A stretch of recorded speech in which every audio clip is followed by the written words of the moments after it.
Hello everyone. Hope you enjoyed the last review. This is the PVFOA weekly review number 2. Now we received a lot of great feedback and a lot of questions from officials, so we want to bring a couple of those things forward today and highlight some of those items. Now the first thing we want to do is clarify a couple of things from the last review that we had. We just had a couple of questions arise out of that review, and I thought this was a great teaching moment for everybody to kind of learn and see how much can really happen in one play, and we got a lot of great feedback on it. So playing through this play, really the big thing is that we want to make sure that we have if we have a fumble, we want to have a bean bag down at the spot of the fumble. That way if we have any fouls while the ball is loose, we know we have a potential enforcement spot.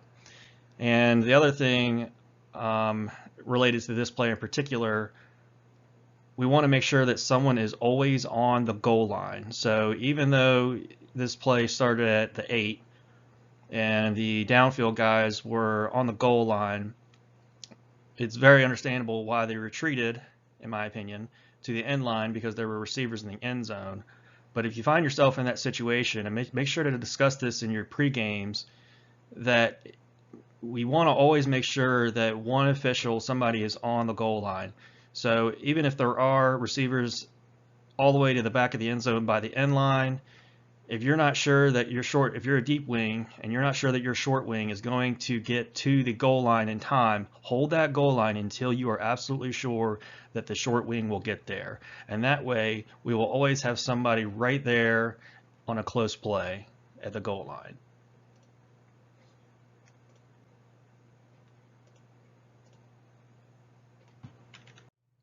So one item that has been observed over the past couple of weeks by our observers and other officials is quarter change mechanics. Now this is something that may not be covered enough, so we're just going to highlight it anyway. So between the first and the second periods, and between the third and the fourth periods, we go from one side of the field to the other. So before the ball is moved, number one, we want to make sure that the chain crew, the box, all of that stays exactly where it was when the quarter ended. We don't want them moving before the officials instruct them to move.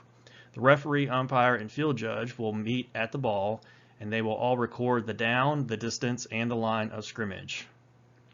The head line judge will stay at the sideline, noting the down, the distance, and the line of scrimmage, and as well as where the clip is. The side judge is also with the headline judge, confirming all of this information. Once all that is done, we will move the ball to the new spot. The referee and the umpire will move to the new spot of the ball.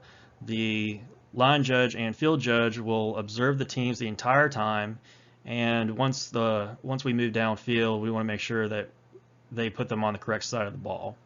The headline judge and the side judge will flip the chains and move to the new spot, and the side judge is going to confirm that the chains were properly flipped and that the clip is in the correct location. Next thing is play clock. I've heard a lot of questions and feedback about officials may not being quite clear on the play clock, given that this is, I believe, the second year that we have instituted the 40-25 play clock at the high school level. I can understand that. So what I hopefully did here is to kind of create a nice and simple chart for you all to look at and review. And then on the next slide, I actually try to simplify it. But so really, if you look at it, you have dead ball inbounds, any dead ball out of bounds, incomplete pass. You know, normal game stuff is going to be all 40-second clock. Anything administrative, and when you think administration, you think about penalties, officials timeouts, team timeouts, any scores, start of the period, any period, start of the overtime period, or any other administrative stoppage, you're going to go to 25 seconds. Now I highlighted two entries here, one for being B, equipment issue, if their helmet comes off, not by foul, or if there is an injury on B, then this is a play clarification this year that we will set the play clock to 40 seconds instead of 25. And then the second play clock clarification that came out this year was that anytime there is a legal kick where a team will start a new series, the play clock will be set to 25 seconds. So hopefully everyone understands that. So to hopefully simplify this a little bit, any normal play, and normal play we mean ball ran up the middle, pass play, incomplete pass, inbounds, out of bounds, we're going to set the play clock to 40 seconds. Anything administrative, so your scores, your timeouts, any officials' timeouts, except for first down, you're going to set the clock to 25 seconds with some exceptions.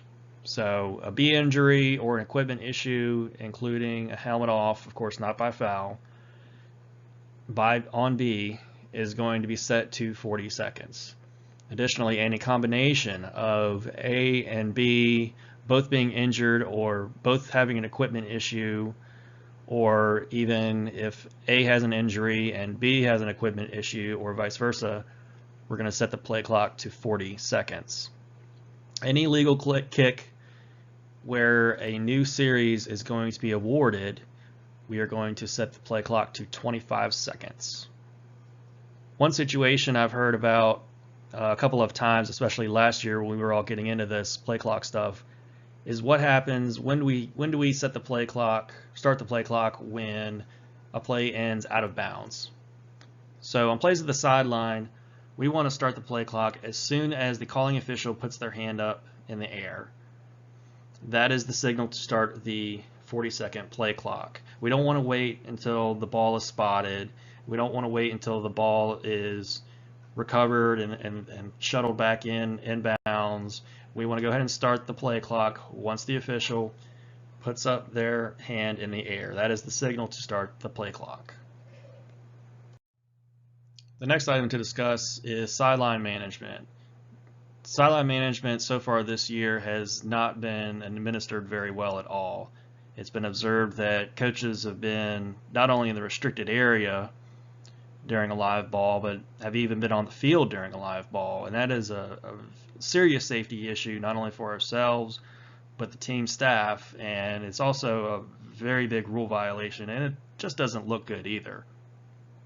As an association, we like to pride ourselves that we consistently get state games, state semifinal games, and even state final games consistently. And if we were seen from any kind of state administrative staff not managing our sidelines very well, that can be very easily be taken away from us.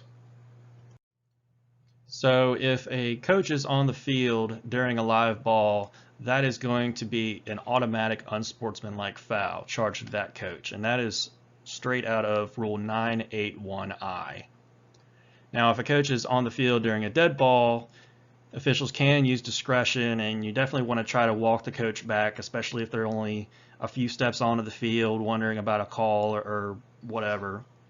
Try to walk the coach back. If they refuse to get off the field and want to stay on the field, and especially if they're way on the field, like to the numbers or something, then you have a lot more justifiability to maybe give them an unsportsmanlike. Any contact with a non-player, and that includes coaches, while the ball is live, so we're saying a non-player or coach contacting an official while the ball is live, is a 15-yard sideline interference, and a second one of those disqualifies the head coach. That is Rule 948. So anytime if you're running up the sideline and you run into anyone, make contact with anyone, if it's not a player on the field, if it's someone part of the team, that's going to be 15 yards. No discretion there. If a coach is in the restricted area when the snap is imminent, or if they are in the restricted area during a live ball, but the official doesn't make contact with them, officials can use discretion to either verbally warn or give a sideline warning to that coach. But the big thing is you want to give these warnings early when it first happens, not late in the game. Don't wait until middle or late of the second half to finally give a sideline warning, because they're just going to wonder, hey, I did it all game. Why are you penalizing me now? And remember that sideline warnings, if there's no contact, they start with a penalty of 0 yards for the first one. The second time there's a sideline warning, it's going to be 5 yards, and any subsequent fouls for sideline after that will be 15 yards. The big thing here is that we want to preventative officiate. We want to talk to the team before the game, let them know your expectations, especially since we're trying to clean this up now as an association. Some coaches may be taking for granted that they can walk out on the field whenever they want, and we need to establish before the game starts that we are not going to permit that anymore. Now, coaches can, of course, take a step on the field to coach their team. If normally you'll see the defensive coordinator maybe take one step on the field so that they can make sure that his voice is heard to his defense or her defense, and then way before the offense begins to line up in their formation, he steps back. There's no issue with that, but they have to get off of the field and they have to get out of the restricted area before the offense is addressing the ball and the snap is imminent. And again, this is just a huge safety issue. In the past, we have had officials and coaches alike get seriously injured from running into each other. And especially this year, it's also a health issue, a public health issue that we want to keep everybody back. And if that's another tool in your toolbox to kind of keep these coaches back for everyone's safety, then by all means, use it. So with that, I want to give you guys something that you can take to your pregame and discuss with your crews before your game this week. Take a look at this video and kind of talk about what would you do if this happened in your game, and does it depend on the circumstances? For instance, if it's early in the game, if it's late in the game, if this has happened before by this team, how and why would you react the way you do? So let's play the video here.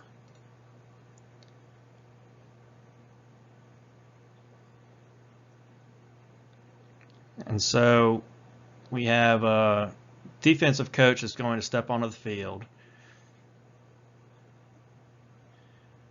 and steps off the field.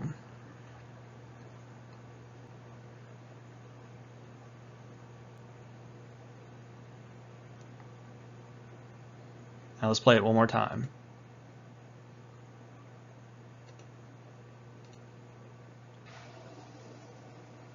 So he's going to take about 2 or 3 steps onto the field while A is dressing the ball. The center has his hand on the ball. They're going to let up and get something from the sideline. He's going to step on the field, but really, A, once they get set, they can snap this ball at any time. And they do fairly quickly once he steps off the field. But look at where he's standing. And look at where our I believe at this point it's the line judge is heading that way towards him. So these are the kinds of situations where we need to kind of think about how we're going to administer this. So I'll leave that with you all to discuss, and hopefully we can get some good feedback off of that. We'll show it one more time here. So A is the snap is imminent. They check up, get some information from the sidelines. The B coach is out there signaling, and he steps back and he steps off the field before the snap happens. But again, watch where he is as the snap occurs. So that's all for this week. Again, any feedback or questions are welcome. Talk to your crew, talk to your position chiefs. Good luck, stay safe, and have good games out there.